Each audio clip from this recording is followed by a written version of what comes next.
Hi everyone, welcome back to the channel. I'm Ray. Today, we're stepping back in time to a place in the past that most people will drive right by without even noticing.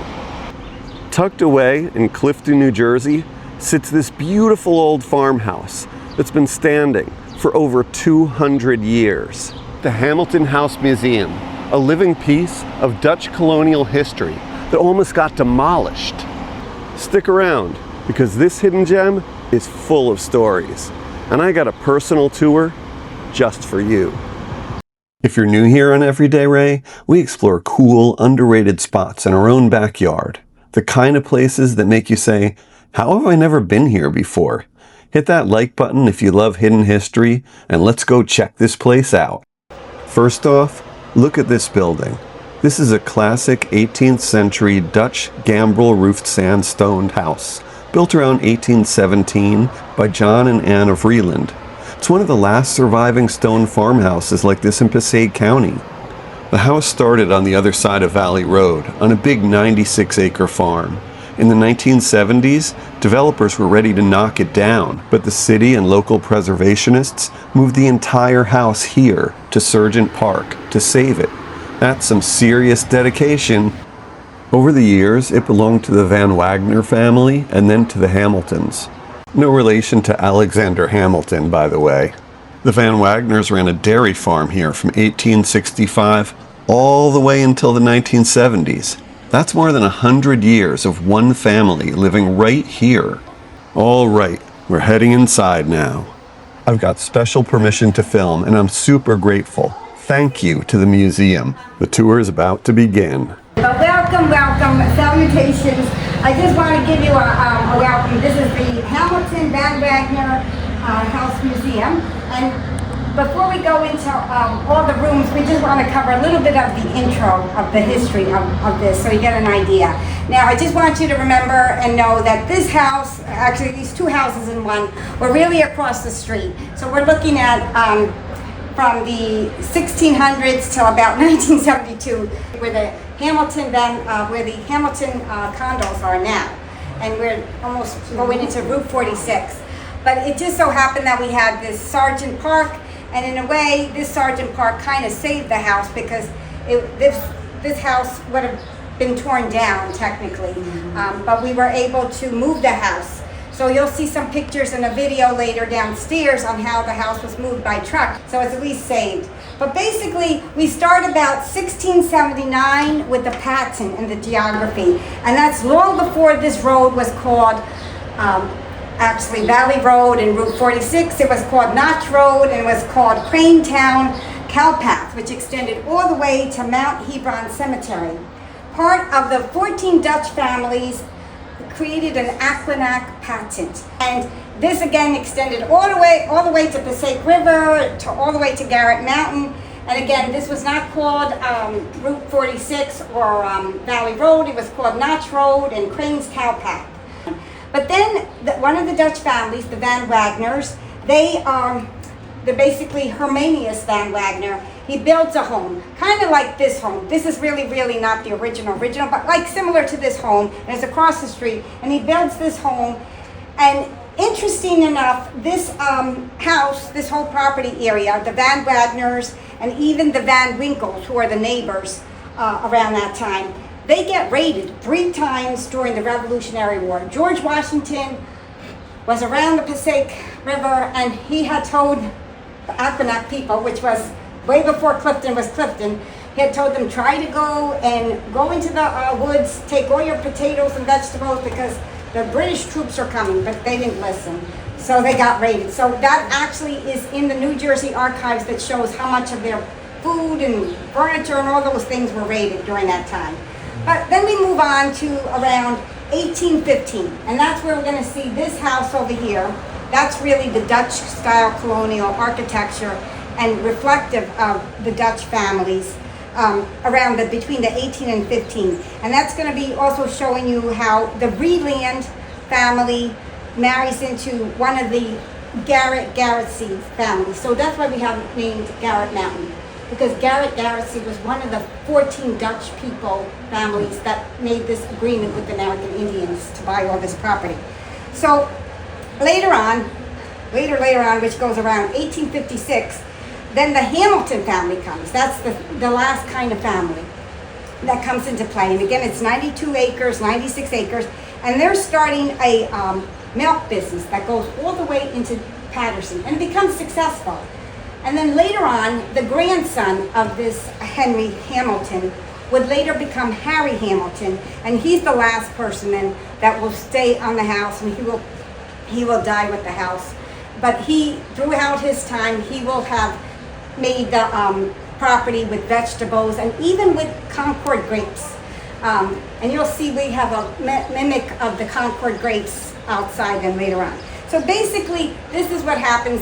Unfortunately, he passes away in 1972, and then two accountants from Clifton purchased the property.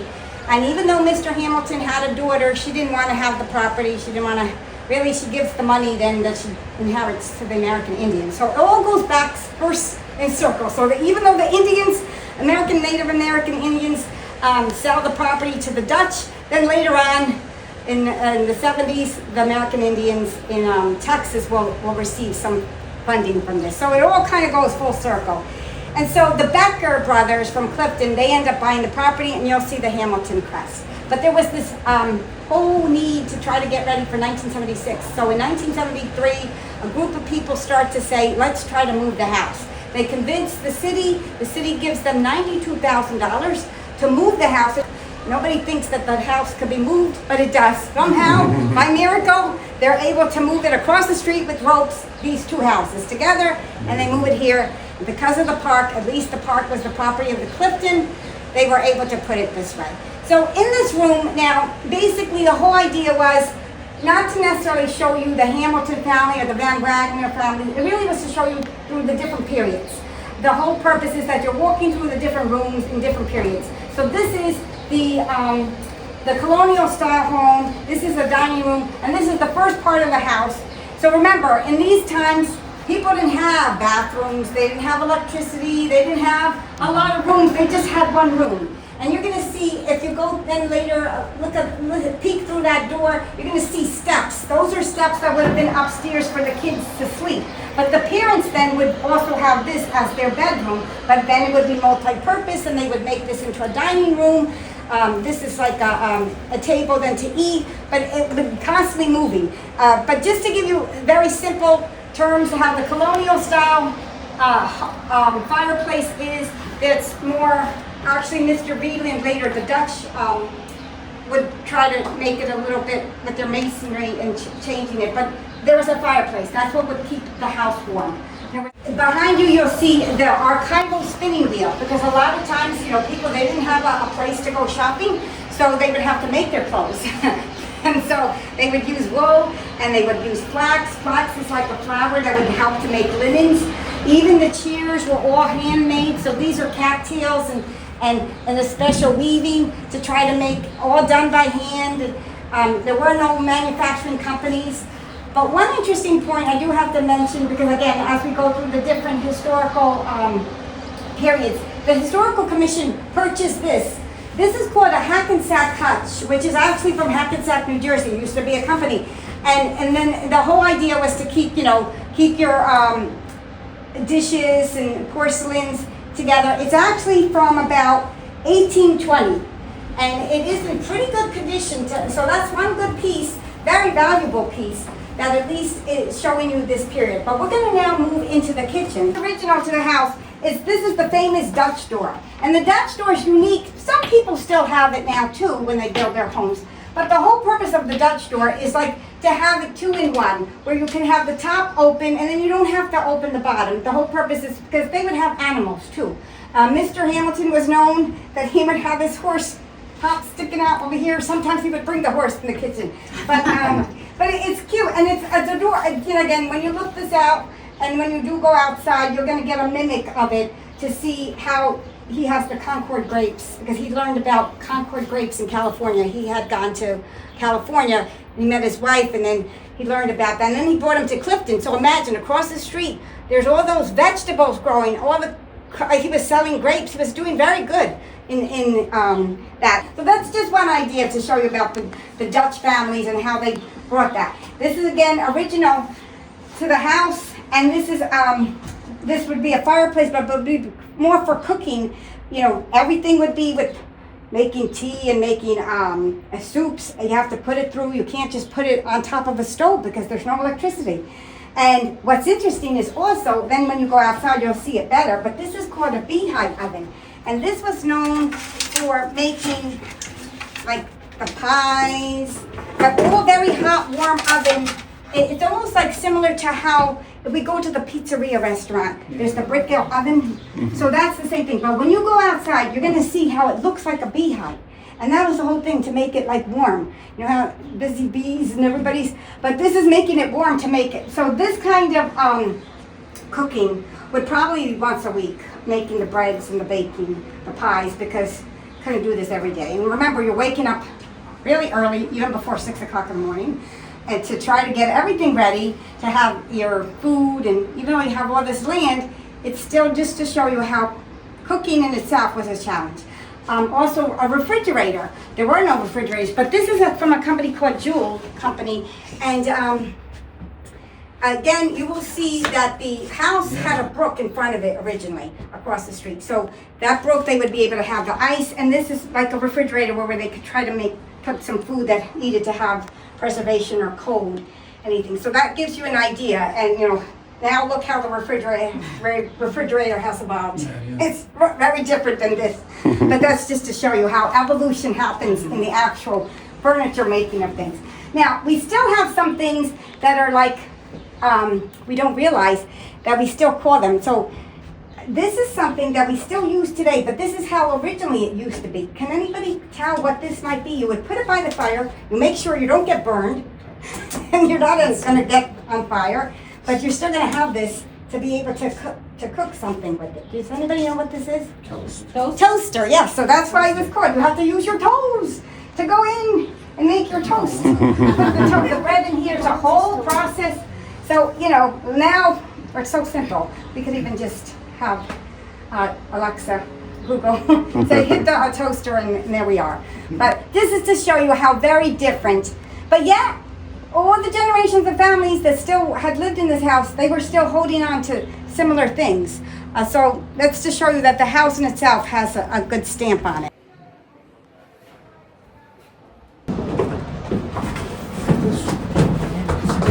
So here we are. Actually, this is the new part of the house. So now remember, that was one house, but then around 1815 to about 1816, the Anna, who was the granddaughter of Mr. Garrett Mountain, she marries this Dutchman, Mr. Breedland, and they built this house. So as you see outside, the sandstone, it's really true architecture of Dutch colonial. But there are some footprints of her husband's architecture, because he was a mason, he was very good, and he created all this. But this is also an attachment. This is called a Franklin stove. It's named after really Benjamin Franklin, and the whole idea is that it has a small iron fireplace that you place inside, and it's a masonry fireplace about 17th century to 18th century, so it's around the 1600s to 1700s. And then this, even though it may not be original, one of the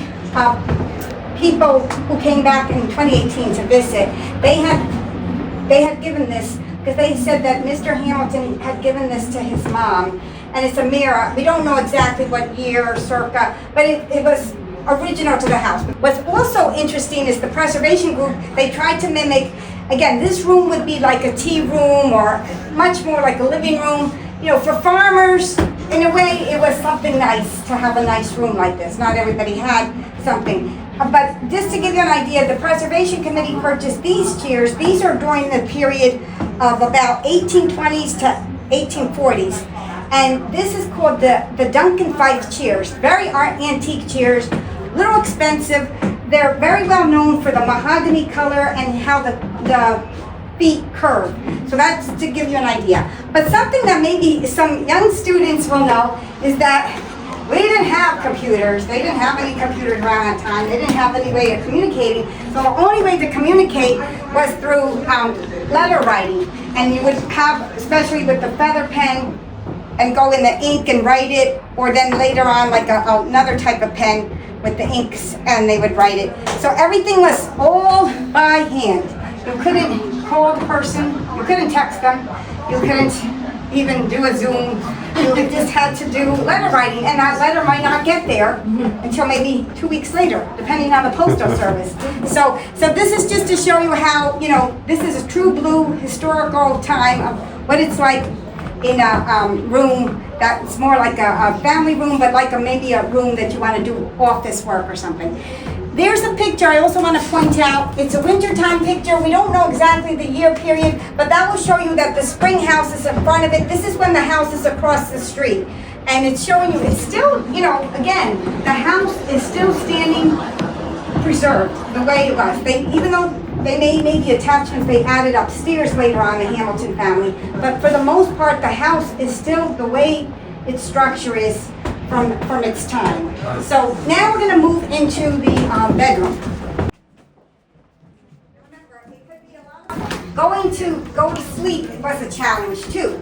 So this is just an example around, just letting you know, about 1895 is when the real heating system, or at least the water system, hot water system was made. But before that, there was no water system, there was no heating system.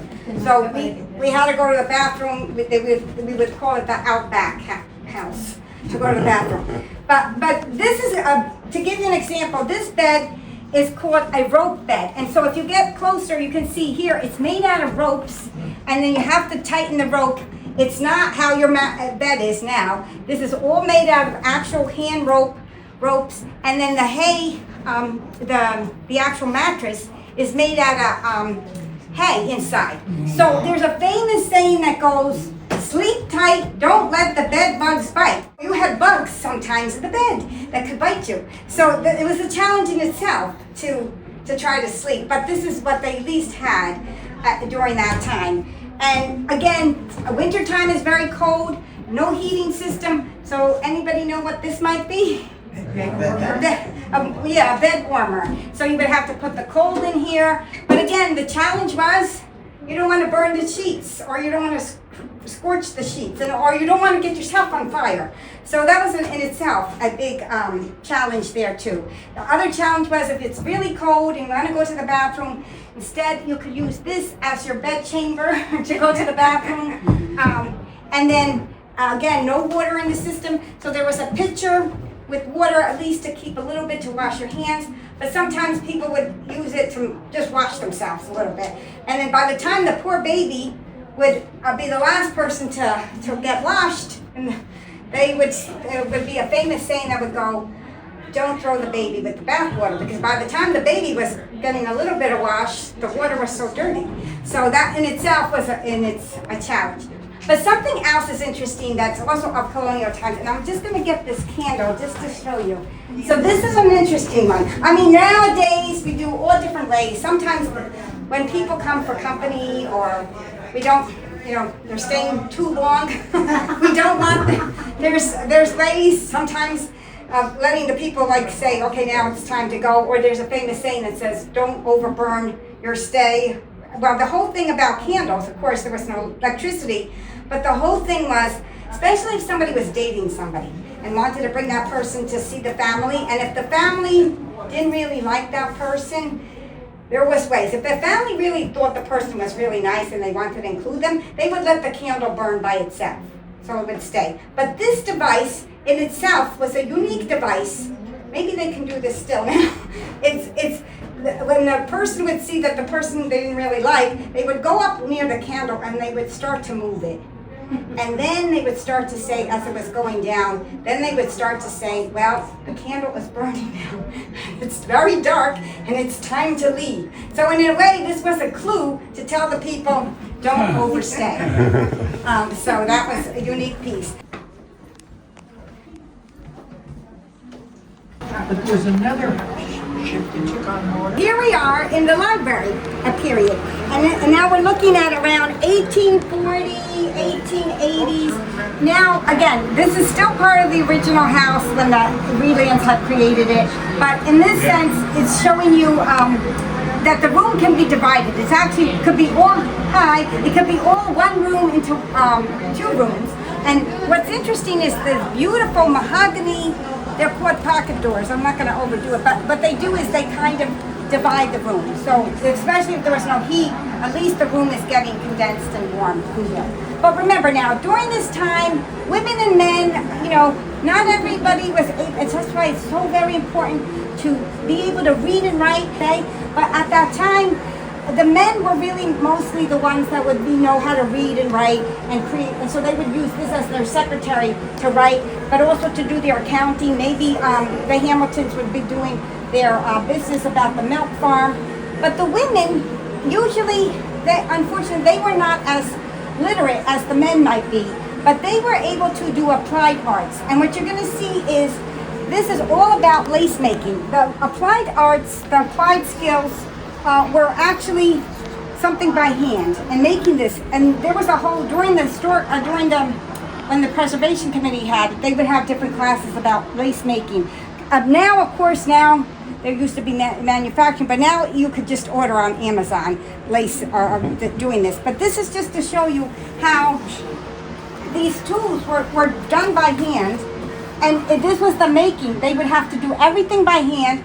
It was very tedious and very disciplined to do it. These were some of the tools that they would use.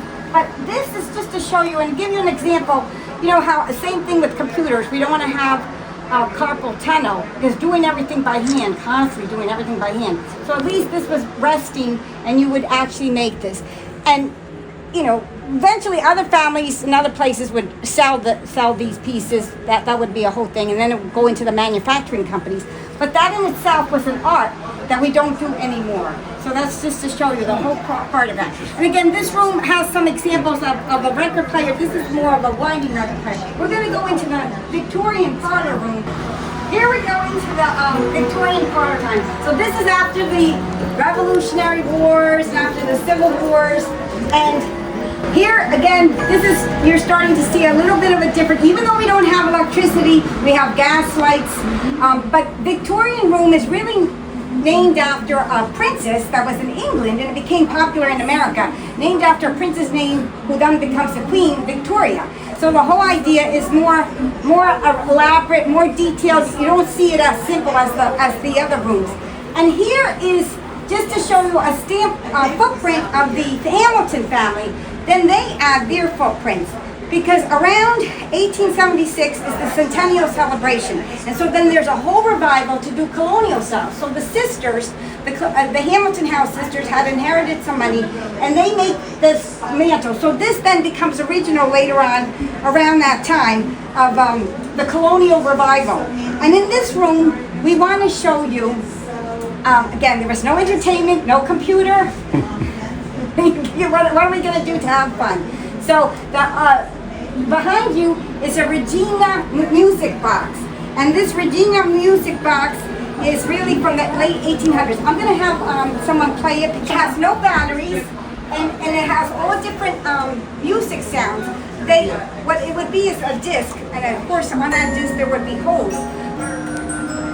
So there's a lot of, just to do something, you have to do a lot of effort. So at least this was something that people would enjoy.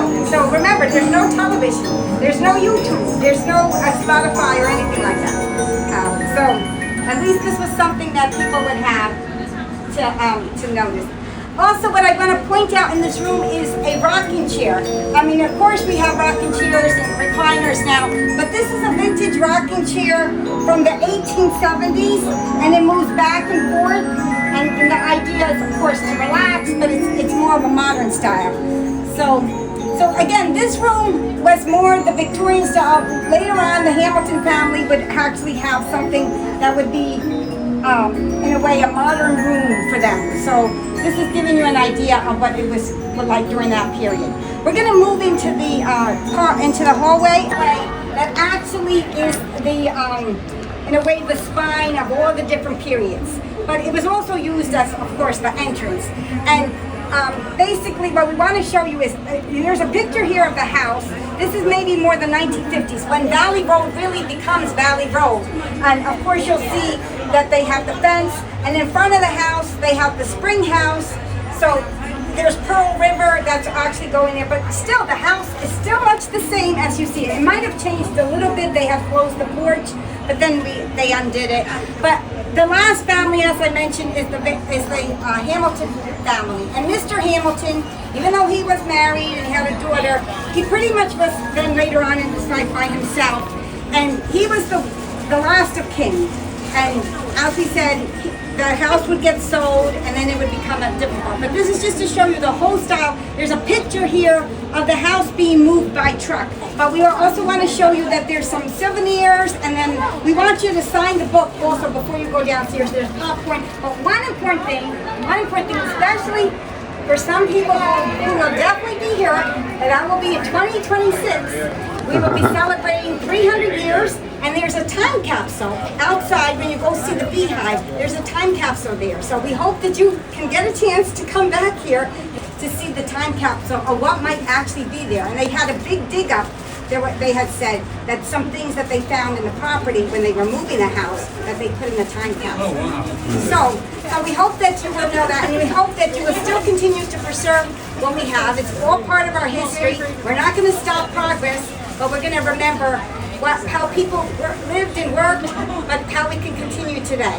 So we thank you, and we want to give you a super say, Happy Birthday America 250. Thank you.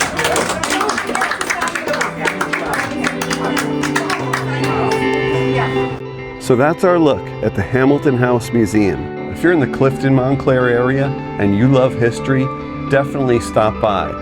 Tours are infrequent, so check the website in the description box below. The grounds are open to walk around anytime, so definitely stop by and do that. Have you ever visited a historic house museum like this? Drop your favorite one in the comments. I'm always looking for new spots to explore. If you enjoyed this video, smash that like button, subscribe for more everyday adventures, and hit that bell for notifications. Thanks again for watching. I'll see you in the next one. Well, a super say, Happy Birthday America 250. Thank you.